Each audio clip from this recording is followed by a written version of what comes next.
Assalamualaikum warahmatullahi wabarakatuh. Perkenalkan, nama saya Dina Karina, NIM 86040161.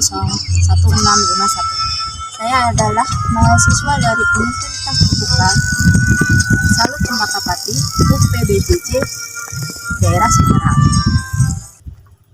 Pada video kali ini saya akan melakukan pengamatan mengenai ciri-ciri makhluk hidup, yaitu gerak pada tumbuhan. Di sini terdapat di modul 1 praktikum IPA di SD. Praktikum yang pertama yaitu gerak pada tumbuhan, gerak seismonasti dan gerak niktinasi. Gerak seismonasti adalah gerak pada tumbuhan yang dipengaruhi oleh rangsangan atau sentuhan dari manusia maupun alam sekitar. Untuk gerak niktinasi sendiri yaitu gerak pada tumbuhan yang dipengaruhi oleh intensitas cahaya. Untuk pengamatan kali ini yaitu alat dan bahan yang kita perlukan adalah lembar observasi, kemudian ada alat tulis, kemudian ada stopwatch, dan ada kardus. Dan paling utama yaitu tumbuhan putri malu itu sendiri. Untuk pengamatan pertama yaitu gerak seismonasti. Nah, di sini ada 3 sentuhan yang akan saya lakukan. Yang pertama halus, sedang, kemudian kasar. Untuk sentuhan yang pertama yaitu halus, secara halus. Ini saya menempelkan atau menyentuh dengan ballpoint. Dan kita hitung waktunya.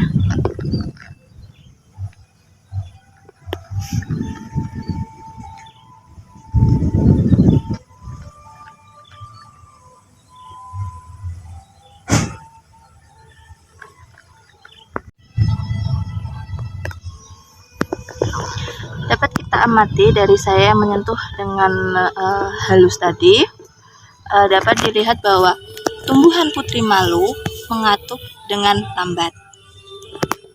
Nah, untuk sekarang kita akan menyentuh dengan sedang. Kita lihat waktunya.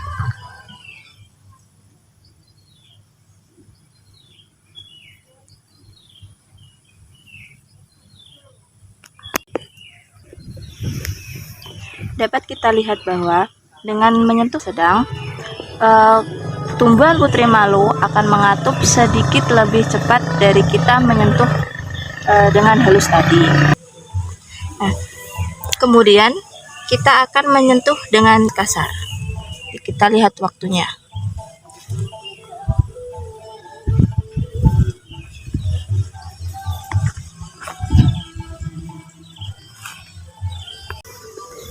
Dapat kita amati bahwa tumbuhan putri malu akan mengatup sangat cepat. Untuk pengamatan kedua kali ini kita akan mengamati gerak niktinasi dari tumbuhan putri malu. Gerak niktinasi sendiri yaitu gerak pada tumbuhan yang dipengaruhi oleh intensitas cahaya. Di sini cahaya matahari yang kita gunakan. Kita akan menggunakan 2 tumbuhan putri malu. Yang pertama saya akan melabeli yang tumbuhan yang pertama yaitu dengan label A dan label B. Label A dan label B. Untuk label A, tumbuhan putri malunya ada di sini.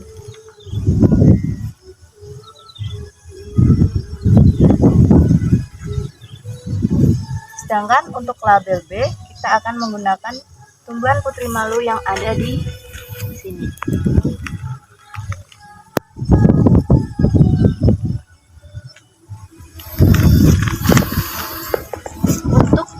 Yang label A kita biarkan putri malu tidak terhalang suatu apapun, jadi kita biarkan terpapar oleh sinar matahari langsung. Sedangkan untuk yang label B kita akan menutup tumbuhan putri malu dengan kardus selama 30 menit. Menutupnya pelan-pelan, jangan sampai terkena tumbuhan putri malu itu sendiri.